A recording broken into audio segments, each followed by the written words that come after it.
ये लास्ट में हमने रिडॉक्स बैलेंसिंग देखा था, राइट? रिडॉक्स में हमने डिस्प्रोपोर्शनेशन भी देख लिया था, बेसिक मीडियम वगैरह सब देख लिया था, राइट? या है ना?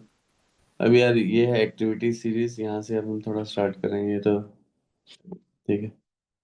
तो रिएक्टिविटी हम ऐसे निकालेंगे जो एक दूसरे को डिस्प्लेस कर देगा, ठीक है? तो ज्यादा रिएक्टिव होगा। तो जैसे फर्स्ट रिएक्शन में क्या हो रहा है, आयरन आयरन 2+ में, कॉपर 2+ है, तो बेसिकली मतलब आप कैसे भी मेजर कर सकते हो, राइट? ऑक्सीडाइजिंग एजेंट है बेटर या रिड्यूसिंग एजेंट है, क्योंकि just depends on the way you are looking at it. तो फर्स्ट केस में कॉपर 2+ है, वो ऑक्सीडाइज कर दे रहा है आयरन को। सेकंड केस में H+ ऑक्सीडाइज कर दे रहा है मैग्नीशियम को, या ऐसे बोल सकते हैं मैग्नीशियम रिड्यूस कर दे रहा है H+ को, राइट? तो it depends upon their relative ability. और हम क्या करते हैं, एक रिएक्टिविटी सीरीज बनाते हैं। देख, ये ये जो अभी हमने रिडॉक्स रिएक्शन देखा, इसमें क्या हो रहा है देख। ये जो लेफ्ट वाला, ये ग्रे में जो स्फेयर्स बने हुए हैं, वो आयरन सॉलिड है, ठीक है? तो वो क्या कर रहा है, आयरन सॉलिड आयरन 2+ में जब कन्वर्ट हो रहा है तो वो 2 इलेक्ट्रॉन्स दे रहा है, राइट?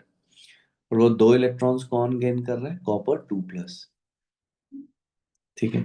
और जब कॉपर 2+ गेन कर ले रहा है, ये देखिए राइट में ये जो फ्लोटिंग है, ये सॉल्यूशन में दिखा रखे हैं, ठीक है? ये एरिया जो है, ये सॉल्यूशन में दिखा रखा है, तभी ये दूर दूर है। और ये सॉलिड है, तभी एकदम एकदम ये चिपके हुए हैं, ठीक है? तो जब ऐसा हो जा रहा है, जब कॉपर 2+ गेन कर जा रहा है, तो ऑब्वियसली वो भी सॉलिडिफाई होने लगेगा, वो भी सॉलिड हो जाएगा। तो अल्टीमेटली ये जो आयरन नेल है, that will become coated with metallic copper, right? क्योंकि कॉपर भी सॉलिड होने लग गया है। So now copper has started accumulating, and this we encounter more in electrochemistry in class 12. But yeah, this is the general idea. तो यही reaction जो है ये अकर कर रहा है।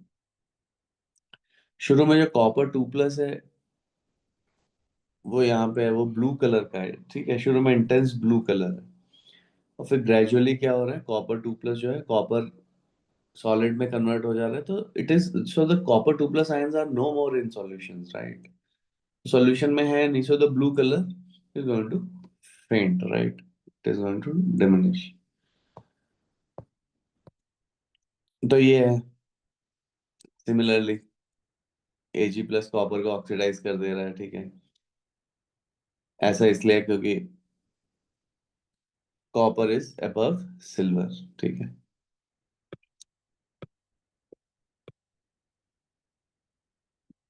कॉपर मेटल गिव्स इलेक्ट्रॉन, जो ऊपर होगा वो इलेक्ट्रॉन्स दे देगा, ठीक है?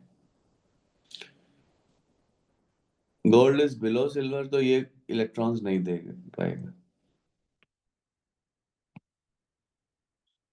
तो ये रिएक्शन अगर नहीं करेगा। हाइड्रोजन जो है पर्टिकुलरली इंपॉर्टेंट है। अभी हम थोड़ा, अभी तो खैर इलेक्ट्रो पोटेंशियल वैल्यूज नहीं देखेंगे, बट या it is the base, right?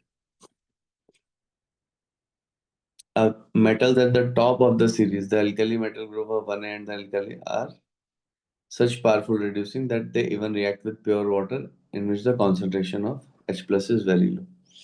ये तो हमें पता ही है ना, लिथियम, सोडियम, पोटेशियम, रुबिडियम और group 1 group 2, they are very powerful metals, they release electrons. और ये जो वाटर है,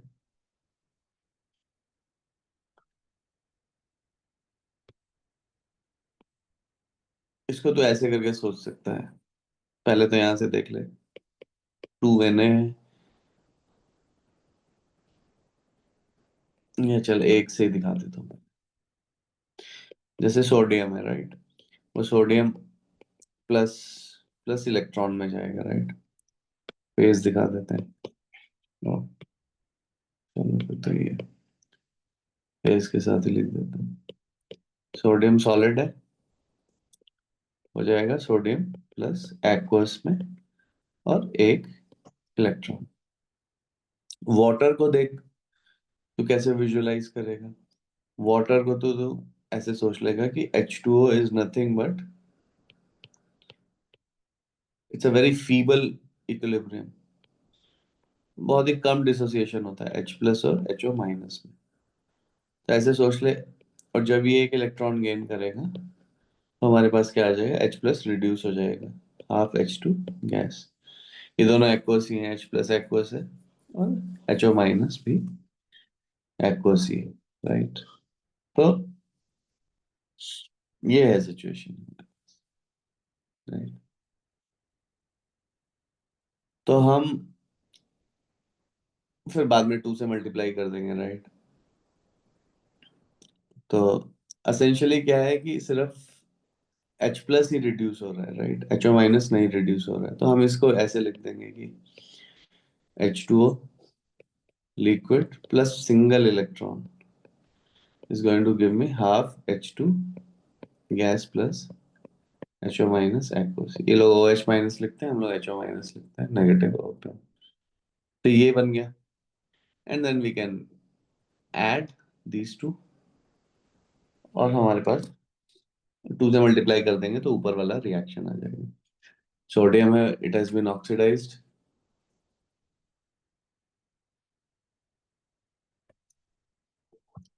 राइट,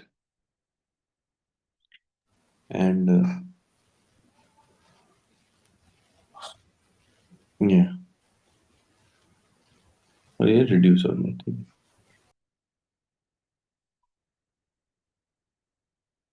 तो ये है हमारी एक्टिविटी सीरीज, ठीक है। तो ये तो ग्रुप 1 और ग्रुप 2 वाले जो हैं, दे आर सो पावरफुल कि ये तो मतलब देते देते हैं इलेक्ट्रॉन, ठीक है, और वाटर को भी रिड्यूस कर लेते हैं। फिर सेकंड में ये magnesium, aluminium, manganese, zinc, chromium, iron है, ये थोड़ा इनको हॉट वाटर चाहिए, ठीक है, और with steam to release H2 gas. फिर उसके बाद नीचे आए aqueous H plus ions to release H2 gas, मतलब ये वाटर के साथ रिएक्ट नहीं करेंगे, ठीक है। तो टॉप वाले वाटर के साथ रिएक्ट कर जाएंगे, उससे नीचे वाले स्टीम के साथ रिएक्ट कर जाएंगे, नीचे वाले H2O के साथ रिएक्ट ही नहीं करेंगे, उनको H प्लस फुल्ली एकदम H प्लस देना पड़ेगा हमें, तभी वो रिएक्ट कर पाएंगे। और उसके बाद फिर ये बेस लेवल पे H2 सेट है, उसके बाद ये नीचे है copper, silver, mercury, platinum, gold. These do not react with aqueous H plus to release H2, right? And it makes sense also, है ना, नहीं तो कॉपर सिल्वर की ज्वेलरी वगैरह होगी तो वो तो एकदम ही गड़बड़ होता रहेगा, है ना। गोल्ड की ज्वेलरी रिएक्ट करती जाएगी तो फिर क्या फायदा होगा। Make sense also, so they are weakly reducing and ऊपर वाले आर स्ट्रांगली रिड्यूसिंग। ये फिर से वही है यार जो अभी अभी हमने देखा है, ठीक है। दिस अनदर एग्जांपल, कॉपर और सिल्वर के बीच में रिएक्ट हो रहा है, रिएक्शन हो रहा है। तो यहाँ पे क्या हो रहा है, कॉपर कॉपर 2 प्लस में जा रहा है, ठीक है, और सिल्वर जो है वो इलेक्ट्रॉन्स गेन कर दे रहा है, ठीक है, और सिल्वर सॉलिड बन जा रहा है। सो the copper wire reduces Ag plus ions and become coated with silver. Copper wire जो है वो रिड्यूस कर दे रहा है Ag प्लस आयंस को, and it is becoming coated with silver. देख, शुरू में कॉपर वायर था लेफ्ट साइड पे, और फिर वो वाइट सब्सटेंस सिल्वरी, राइट, इसके साथ उसने एक लेयर फॉर्म कर ली है, ठीक है। And the solution is also turning blue, right? Because copper 2 plus ions, they are blue, right?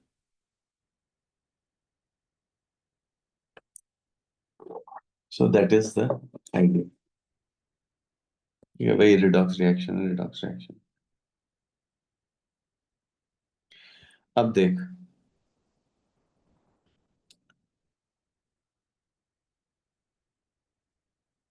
अब मिडल वाले हैं जैसे, वो या तो H प्लस यानी एसिड के साथ रिएक्ट करेंगे, but they will not react with water, ठीक है। Ag सिल्वर है, वो तो H प्लस के साथ रिएक्ट ही नहीं कर रहा है, so more reactive less active metals है ना पीरियोडिक टेबल में, ऐसे है, ठीक है, लेफ्ट वाले वो है और ये लेस एक्टिव है। Predict the product.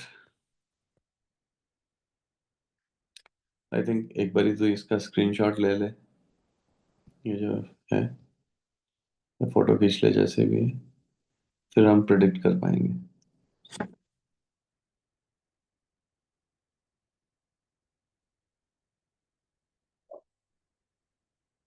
तो जो ऊपर वाला ऊपर होगा वो इलेक्ट्रॉन्स प्रेफरेंशियली लूज करेगा, राइट?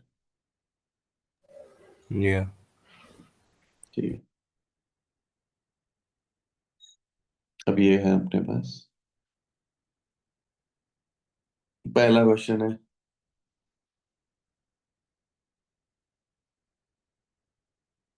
यार एक सेकंड में से देखूं कितना मैंने किया।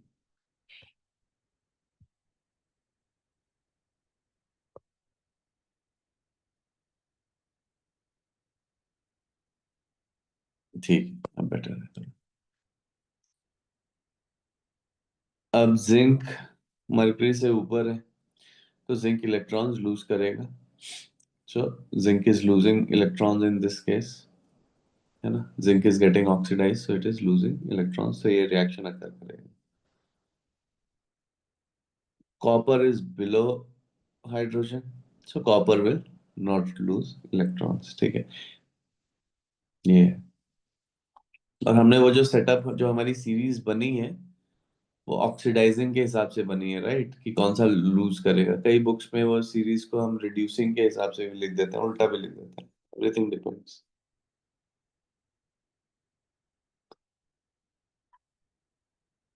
ये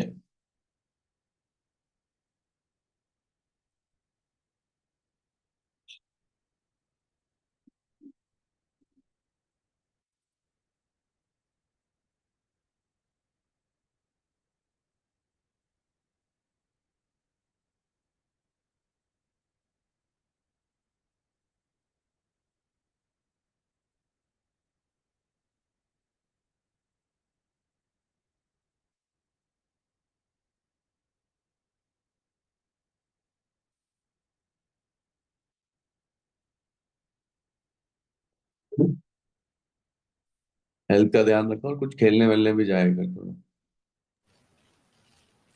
Yes, sir. बहुत जरूरी है, मतलब once the health is not in place you just cannot do anything। मतलब वही जो साइंस लेते बच्चे सबसे ज्यादा वही नेग्लेक्ट करते हैं, मतलब we just stop doing those thing.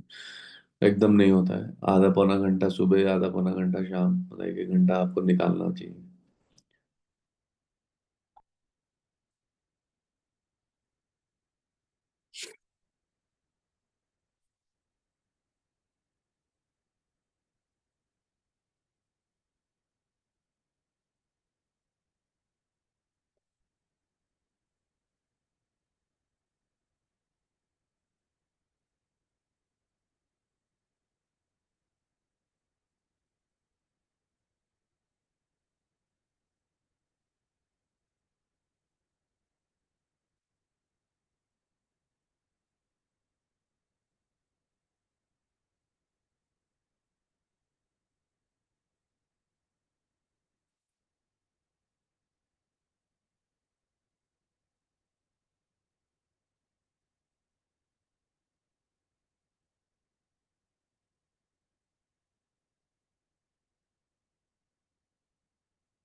Sir 4.28 में neither reaction will occur, okay, and 4.29 में ADBC is most to least reactive.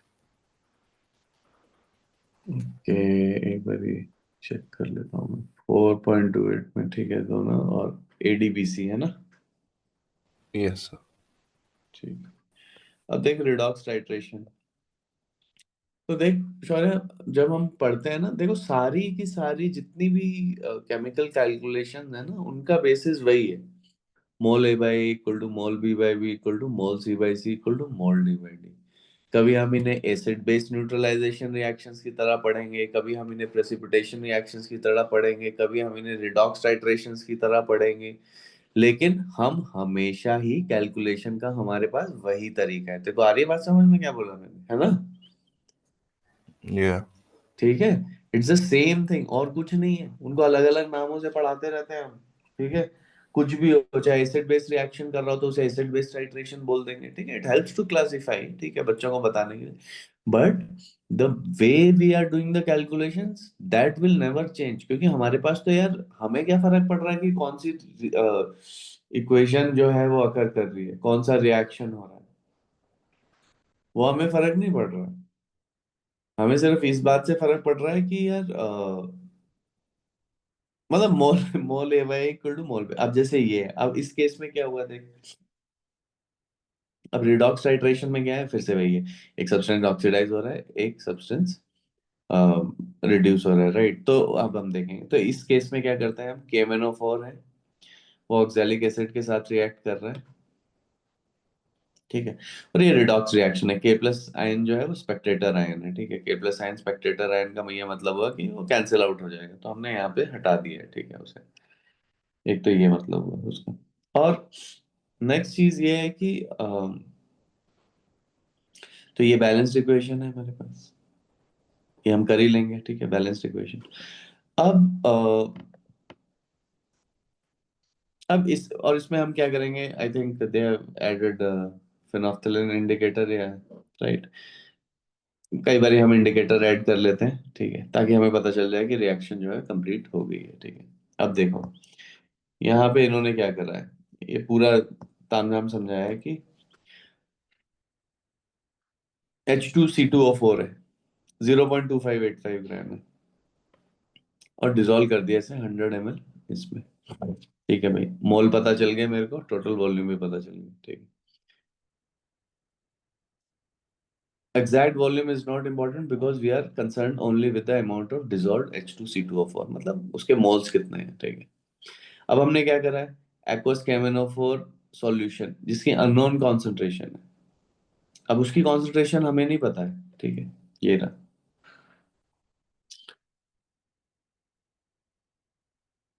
अब ये यहाँ से KMnO4 हमने ऐड करना शुरू कर दिया है इस ऑक्सैलिक एसिड में। कब तक? The purple colour persist indicating that all of the oxalic acid has reacted. ठीक है, और वहां से पूरा गायब हो गया है। ठीक है, अब the purple colour of the added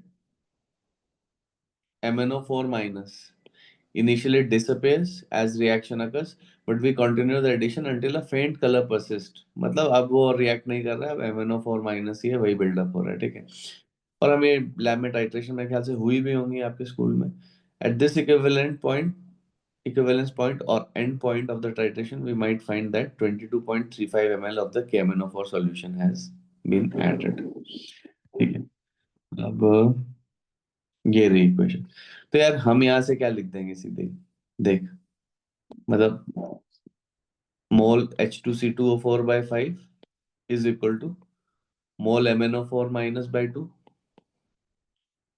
और इसके मोल मेरे को सीधे ही पता है मास वाले से। क्लियर है? Sir, mass was given, right? Right, है ना? Hmm. 0.225 ग्राम, 2585 ग्राम, राइट? Yeah. ठीक है, तो इसके मोल पता ही है। और जब हम KMnO4 को ऐड करते करते हम कहाँ पे आके रुके हैं, जब यहाँ पे ये 22.35 ml हो गया, राइट? Hmm. ठीक है, ये रहा, इस पे आके हम रुके। तो हमें उसकी कॉन्सेंट्रेशन निकालनी है, तो यार कुछ है ही नहीं अब तो। इसके मोल मेरे को लेफ्ट वाले के पता ही है, और राइट वाले के मोल को मैं कैसे लिख दूंगा, इसको मोलैरिटी इनटू जिसके वॉल्यूम है लीटर में बाय 2, ये गिवन है मेरे को, खत्म हो गया। तो हमें KnO4 माइनस की जो है कॉन्सेंट्रेशन पता चल गई। क्लियर होगी बात, या। है ना? ठीक है, ये करना होता है यार, ये रिडॉक्स टाइट्रेशन है यार, जिसका इतना हल्ला मचाती रहती है जनता। ठीक है, ये हो गया, ये हो गया। तो अल्टीमेटली यही है, रिडॉक्स हो रहा है, रिडॉक्स एक प्रोसेस वहां पे आकर कर रहा है, और ये अब इसको मैं इक्विवेलेंट्स वाले मेथड से सॉल्व करता हूँ। ठीक है, मान लिया अब हमें बैलेंस्ड इक्वेशन नहीं पता है। ठीक है, तो H2C2O4 था, MnO4 माइनस था, राइट? ये हमारे पास थे। अब बाई इक्विवेलेंट मेथड हम क्या करेंगे, कैसे लिखेंगे? इसमें हमें स्टोइकियोमेट्रिक कोएफिशिएंट्स की जरूरत नहीं पड़ती, तो हम सीधे लिख देंगे equivalent of H2C2O4 is equal to equivalent of MnO4। तो उसमें तो हम लिखते हैं mole A by B equal to mole B by B equal to mole C by C mole D by D. But equivalents के लिए हम सीधे लिख देंगे equivalent of A equal to equivalent of B equal to equivalent of C equal to equivalent of D. Clear है? Yes sir. अब H2C2O4 गया है CO2 में, और MnO4 माइनस गया है Mn2 प्लस में। ठीक है, तो हम इसमें इसके n फैक्टर निकाल लूंगा मैं। इक्विवेलेंट्स क्या होते हैं? n factor into moles. Clear है?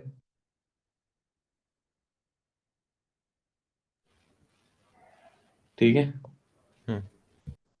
इक्विवेलेंट्स होते हैं, मैंने लास्ट टाइम भी रिलेशनशिप लिखवाए थे। ठीक है, मैंने बोला था इक्विवेलेंट मास जो है वो किसके बराबर है, मोलर मास बाय n के,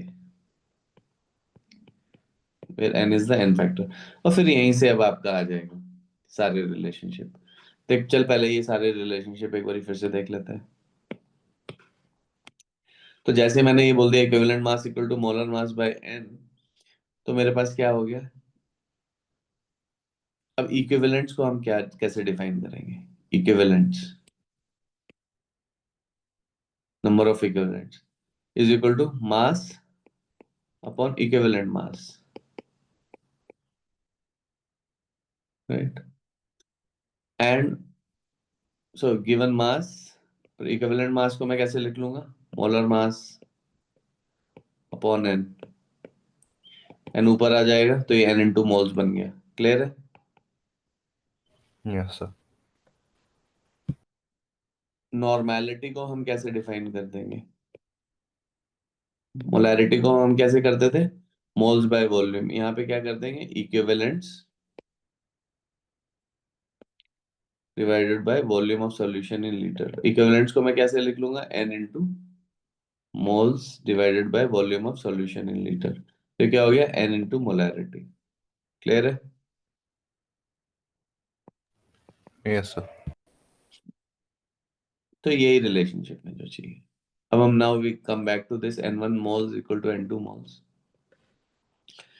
तो जब मैं n फैक्टर कैलकुलेट करूंगा H2C2O4 का, तो देखेगा तू n फैक्टर आएगा इसका 2, 2 इंटू इसके मोल्स, और इसका n फैक्टर MnO4 माइनस +7 में +2 में जा रहा है, एक ही चेंज, और इसका 5 आएगा, 5 इंटू मोल्स 2, मोल्स ऑफ 2, तो मोल्स 1। तो देख वही हो गया, मतलब क्रॉस मल्टीप्लाई हो गए, यहाँ पे मोल्स बाय 2 आता, वहां पे मोल्स बाय 5 आता, देख वही हो गया, 2 और 5 ही आया, देख वहां पे 2 मल्टीप्लाइड बाय H2SO4 है, राइट? क्रॉस मल्टीप्लाई कर देंगे हम यहाँ पे, है ना? या। ठीक है, क्लियर है? या। ओके, ठीक है, तो यार ये हो गया। तो ऐसे इक्विवेलेंट वाले मेथड से सॉल्व कर लेते हैं, अगर आप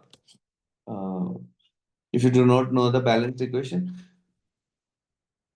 but in any case you have to know the products, right? Because तभी आप एन फैक्टर कैलकुलेट कर पाते हो, और ये ग्रेजुअली आता है। ठीक है, ये एकदम से मत सोचना कि मेरे को क्या प्रोडक्ट्स होंगे, आपको बार बार बताया जाता है फिर over a period of time. And again this is taught in class 12 पूरा एकदम डिटेल में, जब ये डी और एफ ब्लॉक है, क्योंकि डी ब्लॉक एलिमेंट्स हैं, MnO4 माइनस और Cr2O7 2 minus, these are the most common oxidising agent, और इनकी रिएक्शंस भी डिटेल में कराई जाती हैं, ठीक है। But for the mean time हमें ये पता होना चाहिए कि Cr2O7 2 माइनस जो है एसिडिक मीडियम में क्रोमियम 3 प्लस में जाता है, वो उसमें, so so that we can simply predict the n factors and write the equation. तो इन्होंने यहाँ पे देख वही किया है, ठीक है, just gone through another process and this is how we calculate. Clear है यहाँ तक? Yes, sir.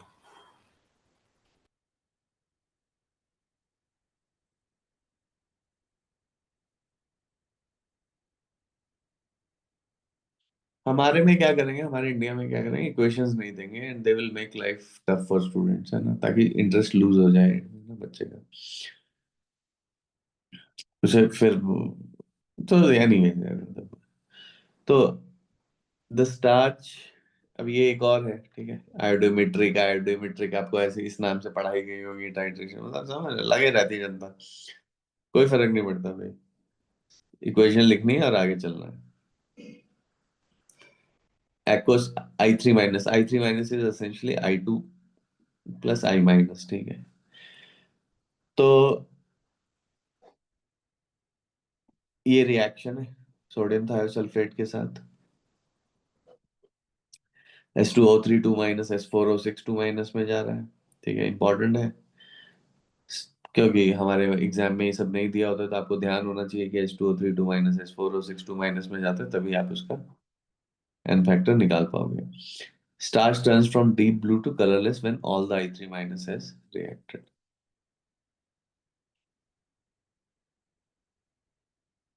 और ये दे रखी है कि इतना इतना Na2CO2 Na2S2O3 का सोडियम थायोसल्फेट का मोलैरिटी भी दे रखा है, वॉल्यूम भी दे रखा है, and how much of this is needed for 10 ml of this, ठीक। तो I3 - का कॉन्सेंट्रेशन निकालना है, वॉल्यूम दे रखा है, तो सीधे यार हम यहीं से कर लेंगे, मोल S2O3 2 - 2 = मोल I3 - और अब हम क्या करेंगे, मोल को मोलैरिटी इनटू वॉल्यूम की टर्म्स में लिख देंगे, तो M1V1/2 = M2V2, ये हो जाएगा, तो खत्म हो जाएगा फिर उसके बाद, right. So will be done with this, अगर हम करेंगे तो हमारा यही आंसर आ जाएगा, एक बारी 4.30 और 4.3।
सर 4.30 के लिए मुझे मिला 1.98।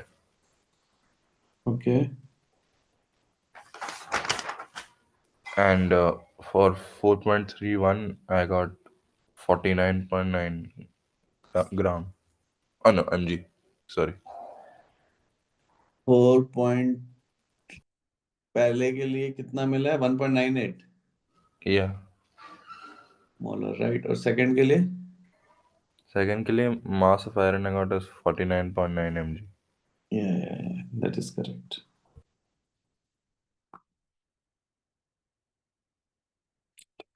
अब क्लियर है? Yes sir. ठीक है। तो यही है यार,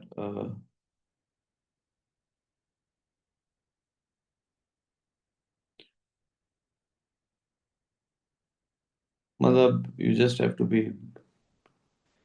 मतलब वही है हम, right, because all the chemical calculations they are just performed on that basis only, ठीक है। And that taught in under different names, जैसे एक ही एक ही सूरज है ना, उसको सन बोल देते हैं, कभी रवि बोल देंगे, कभी भास्कर बोल देंगे, है ना, सोलर बोल देंगे। वैसे ही यार कुछ भी बोलते रहते हैं। आयोडोमेट्रिक टाइट्रेशन, बैक टाइट्रेशन, ये टाइट्रेशन, वो titration, redox titration, acid base titration, but the basis is mole A by equal to mole B by B. और मैंने देखो ये अभी एक इक्विवेलेंट का और भी डेमोन्स्ट्रेट कर दिया, राइट। 4.31 को इक्विवेलेंट वाले मेथड से कर, और रादर दोनों को ही कर, 4.30, 4.31 को इक्विवेलेंट मेथड से कर।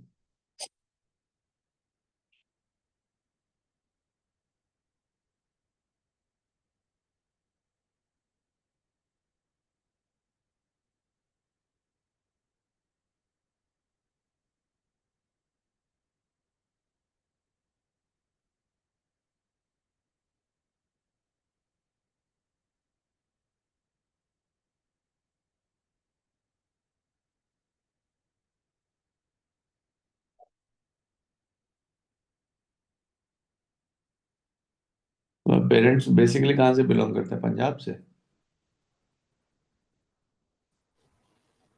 Sir my mom is from Jharkhand and my dad is from Faridabad. Okay, Faridabad, nice.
हुआ?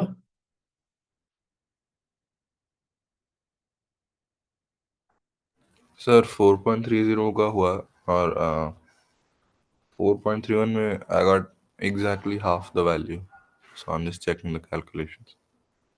एन फैक्टर कितना है Cr2O72 माइनस का?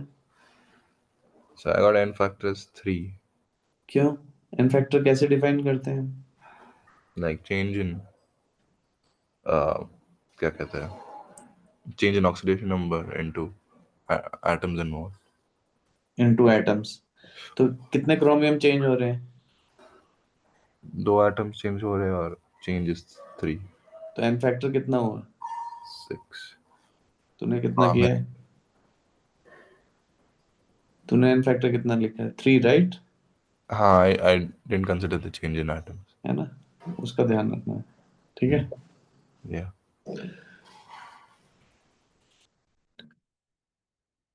तो यहाँ पे, ठीक है, and again these are applications of redox reaction, combustion, bleaching, batteries. Batteries हम स्टडी करेंगे, मेटलर्जी में है, कोरोजन में है, रेस्पिरेशन में है। ठीक। तो ये है यानी इलेक्ट्रोकेमिस्ट्री, मैंने तो थोड़ा सा पहले ऐड कर दिया था, just for the balancing, right? तो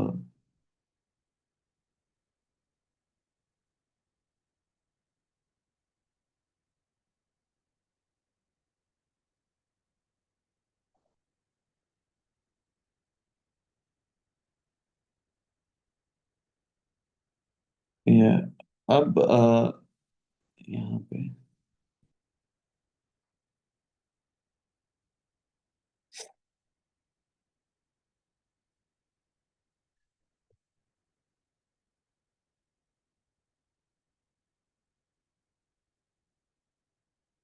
4.116 पहले इवन नंबर प्रॉब्लम्स करेंगे।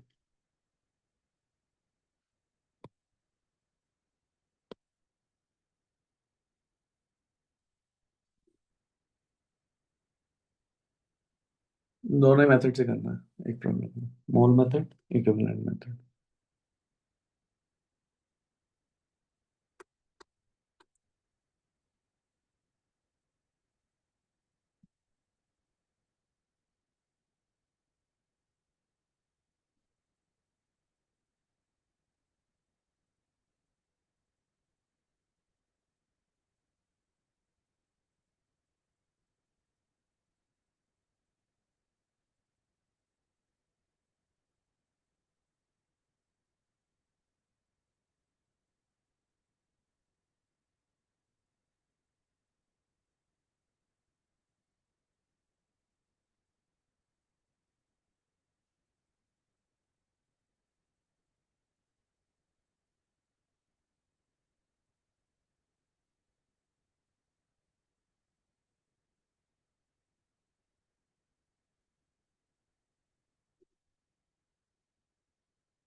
आंसर है।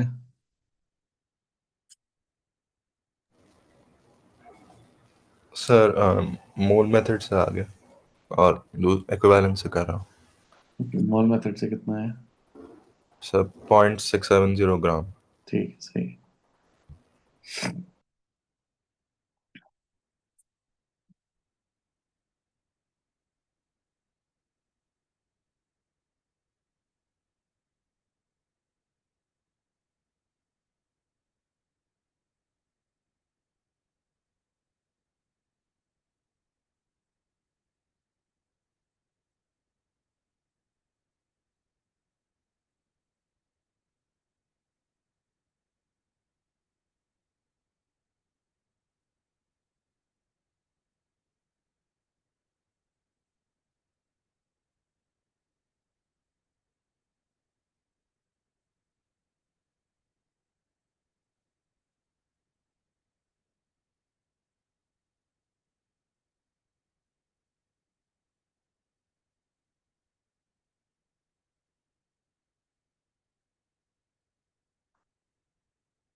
Got it, sir.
X.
Gaseous state पढ़ा है स्कूल में या नहीं?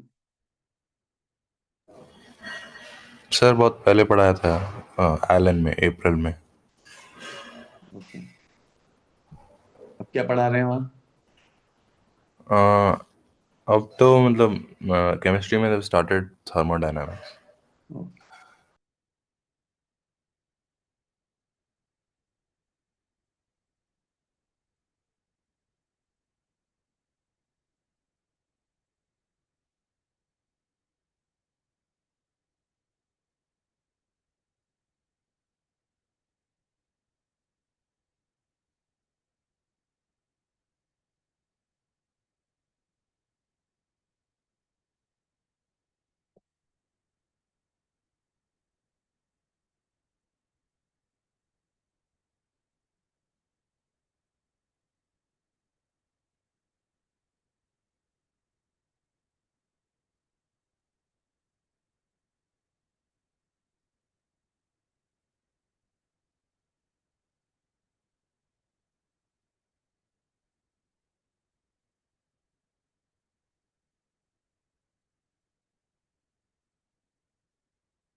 हुआ 4.118। Sir, I'm just doing the second part of 4.120. 118 का क्या है आंसर? Sir, 1.13 m. ठीक है, very good.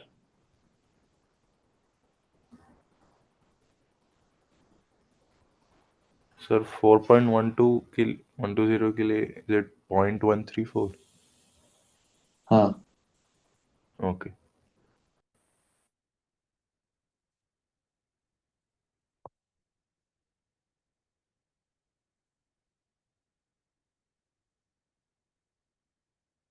Four point one two to.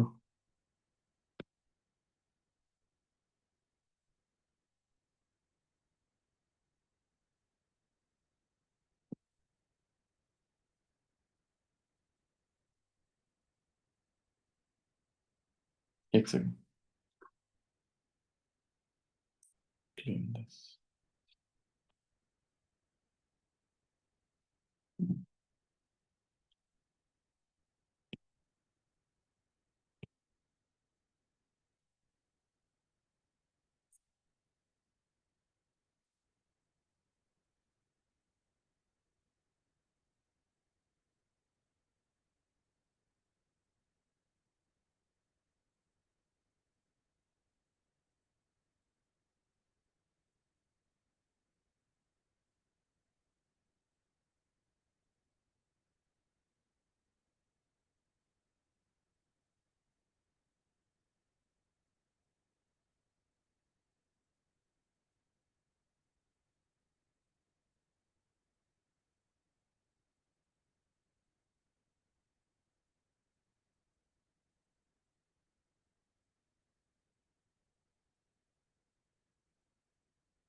Sir, can you scroll down a bit?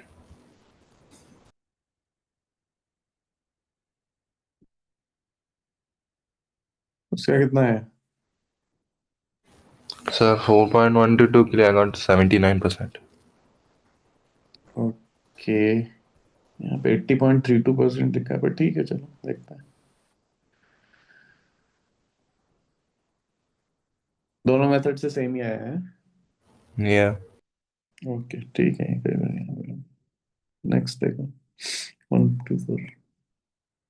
जब मॉल मेथड से आंसर आ जाए तो बता देना मुझे। 4.124।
Sir is it 0.1%?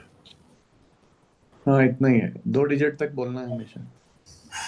0.100। ओके, 0.100 ही आ रहा है। ठीक है, हाँ उतना ही है, मतलब 0.11, पॉइंट, हाँ 0.10 ही है, 0.101। या ठीक है, चल ठीक है, देखते हैं फिर, कल देखते हैं, कल कंटिन्यू करते हैं, देखते हैं न्यू चैप्टर जैसा भी होता सर नेक्स्ट चैप्टर थर्मोडायनामिक्स होगा। है।